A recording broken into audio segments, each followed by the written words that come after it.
பகவத்கீதையில் 7வது சாப்டரில் 5வது ஸ்லோகம்.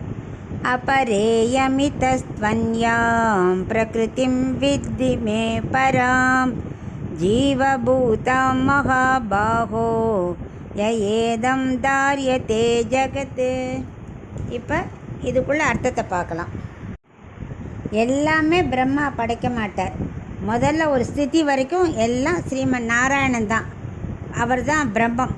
அதாவது எதிலிருந்து உலகனைத்தும் உருவாகிறதோ, எதனால் உலகனைத்தும் காக்கப்படுகிறதோ, எவனிடத்தில் அனைத்தும் லயிக்கிறதோ அந்த உயர்ந்த தத்துவம்தான் பிரம்மம். அந்த பிரம்மங்கிறத ஸ்ரீமன் நாராயணன். அது முதல்ல என்ன பண்ணுவான்? பிரம்மம் சங்கல்பம் பண்ணிக்கும், நான் இப்போ உலக சிருஷ்டிக்க போகிறேன், நானே உலகமாக பரிணமிக்க போகிறேன். அவரே உலகமாக பரிணமிச்சிருவாராம். நானே மாறுதல் அடைய போகிறேன் எல்லாம் அவரே சங்கல்பிச்சுப்பார். நானே பகவானின் சரீரம், அந்த பிரம்மம் சொல்லிக்குமா, நானே பகவானின் சரீரம் அப்படின்னு சொல்லிட்டு முதல்ல பார்த்தோம் இல்லையா? பிரகிருதி, மகான், அகங்காரம், பிருத்திவி, வாயு, அக்னி எல்லாம் பார்த்தோம் இல்லையா? அந்த எல்லா அச்சித்தும் பகவானோட சரீரத்தோடய சேர்ந்தே இருக்கும். இப்போ அது பிரகிருத்திலேருந்து கொஞ்சமாக வளர ஆரம்பிக்கும். பிரகிருதியை ஒட்டின்னு இருக்கு இல்லையா? அதுலேருந்து வளர்ந்து பிராகிருதமாகும். அப்புறம் அங்கே மகான், அகங்காரம் அப்படி எல்லாமா வளரும். எப்படின்னா சொன்னார், ஒரு முளை விதையை போட்டு முளை வந்து செடி, சைடில் பிரான்ச்சஸ், அப்புறம் பூ, காய், பழம்னு அதை மாதிரி எல்லாம் உலகனைத்தும் படைக்கப்படும். அந்த 24 தத்துவங்கள் சொன்னாலே அச்சித்து, அதெல்லாம் படைக்கும் வரை எல்லாம் பகவானோட தான், அவர் தான் படைப்பார். இந்த அத்தனையும் டைரெக்டாக பகவானே சிருஷ்டிக்கிறார். இந்த மொத்த சிருஷ்டிக்கும் பேர் சமஷ்டி சிருஷ்டி. ஏன்னா இந்த அச்சித்தெல்லாம் உருவாக்கி இந்த உலகம் மாதிரி இதெல்லாம் அமைக்கிற வரைக்கும் பகவானோட வேலை. அதுக்கு பேர் சமஷ்டி சிருஷ்டின்னு பேர். அதான் 24 தத்துவங்கள் இருக்கு இல்லையா? அது எல்லாத்தையும் படைச்சி முடிச்சிடுவார். அது வரைக்கும் பகவானோட வேலை. அப்போது எல்லா ஆத்மாக்களும் அதனோடய ஒட்டின்னு இருக்கும். அந்த அவரோட இதுக்குள்ளேயே தான், அச்சித்தோடே தான் ஆத்மா அத்தனையும் ஒட்டின்னு இருக்கும். அப்புறம் இந்த பிராகிருதி இருக்கு இல்லையா? அதுலேருந்து என்ன பண்ணுவார்? அண்ட கடாகம்னு 7 உலகத்தையும் படைப்பார். இப்போ மூலப்பொருட்கள் என்னாகும்? பிருத்வி முதலான அனைத்தும் வச்சு அண்டம் படைப்பார். பிருத்வி, ஆகாயம் அதெல்லாம் இருக்கு இல்லையா? அதை வச்சு முதல்ல ஒரு உலகத்தை உண்டாக்குவார். அண்டம், அதுக்கு பேர் அண்டம். அண்டத்தை உருவாக்குவார். இந்த அண்டத்துக்குள்ளே இப்போ நம்ம வாழறோம் இல்லையா? ஆத்மாலாம் வாழ வைக்கணும் இல்லையா? அதெல்லாம் ஒட்டின்னு இருக்குமே.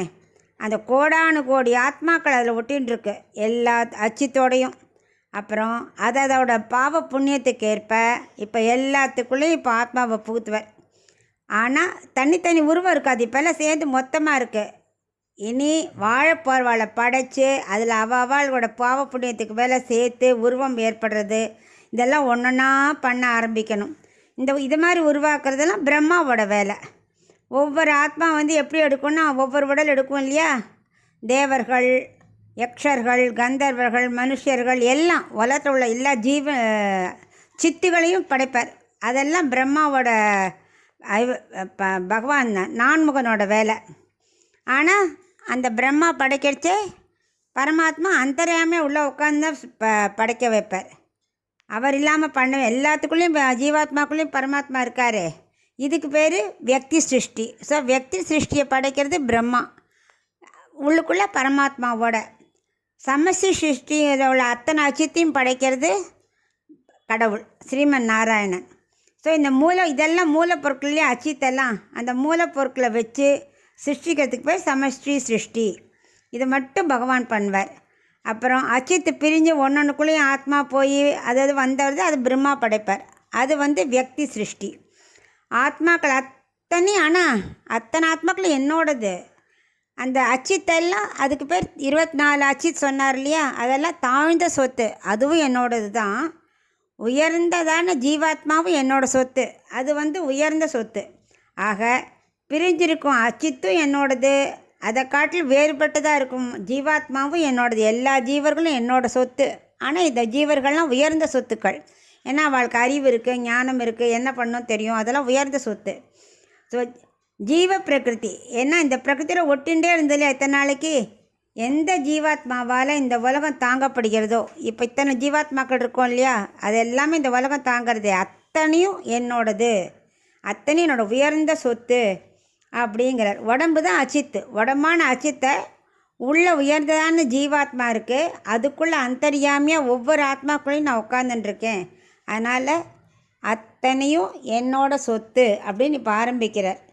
ஸோ சித்தும் என்னோடது தான், அச்சித்தும் என்னோடது தான். அச்சித்தெல்லாம் தாழ்ந்த சொத்து, அது ஏன்னா அதுக்கு அறிவு கிடையாது, இது உயர்ந்த சொத்து அப்படின்னு ஆரம்பிக்கிறார்.